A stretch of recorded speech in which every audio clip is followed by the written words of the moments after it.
Do work you love that pays. This is very important. We've got lots of people talking about how to uncover your purpose and follow your passion. I happen to be one of those individuals, but I really believe in doing work you love that actually pays.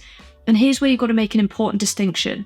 Is this actually a business? Is it viable? Can it sustain you and your family? Can it scale? Or is it just something you love that somebody whispered in your ear? You could make money doing this, but you don't really want to go down that route. When I say want to go down that route, I mean actually become an entrepreneur. An entrepreneur isn't just somebody who invents things and creates things and has a vision of changing the world and changing their lives. That isn't the full definition of an entrepreneur. An entrepreneur is somebody who gets paid to solve other people's problems.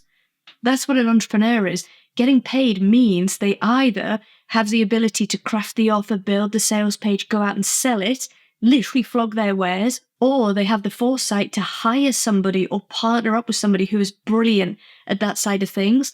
Being an entrepreneur means selling. And I honestly think sales activities should be one of the highlights and priorities of your day. So ask yourself this: when did you sit down and look at your sales results and ask yourself, did I sell today? What am I selling at the moment? What are my sales activities? I remember going through a really difficult time in my business, and I set myself this goal of selling something every single day or doing a sales activity every single day. In that month, when I focused on that, I did something like quadruple my revenue.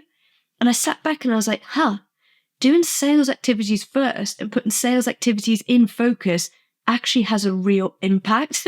And that's when I guess it really dawned on me that an entrepreneur isn't just someone who makes content and builds things and works with clients. And do not say to me, Lisa, I've got a brilliant thing. If only people would find me, if only you sent me the clients, things would work out. That isn't an entrepreneur. That is a service provider. That is an employee. Let's be blunt. Let's be honest. If that's you, you don't want to learn how to sell and you don't want to go through the personal development and growth of putting yourself out there and ultimately being told no, because that is like 80% of what selling is, isn't it? If you've got 100 people on a webinar, 50 of them ain't buying it. Maybe 20 of them, if you're very good at positioning value and making the offer clear. So that means 80 said, no thanks, it's not really what I'm looking for today. So you have to get used to that. And if you don't want to do that level of work and that personal development and growth, guess what? You don't have to. It can be a hobby.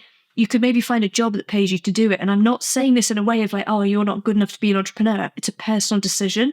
I just want to make it really clear what entrepreneurship is. And it's selling the stuff that you're making.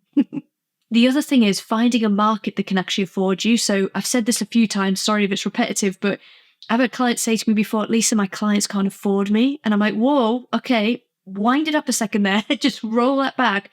They aren't your clients then, are they? If you feel like your clients can't afford what you're selling, you have two options. Number one, you've got to go and advertise to a different client base who can actually afford you. Or number two, you've got to find a way to bring your price down.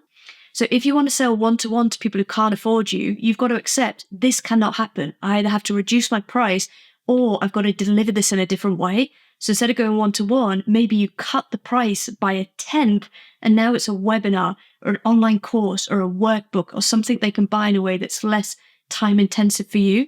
So you've either got to change the market there or you've got to change the way you're delivering so that you can dramatically bring that price down. It isn't about, add more value, sell better. If people can't afford what you're offering or your market doesn't have money to invest in what you're selling, you've got to change it up. And I know this from personal experience. When I first quit my job, I had this big corporate job in London in head office. I left my job to everybody's shock and surprise. I said, I'm going to be an entrepreneur. I'm going to build my own business. And the first thing I tried to sell was coaching to graduates who were trying to get their first job in corporate. Guess who doesn't have money to pay for a coach to learn how to get a job?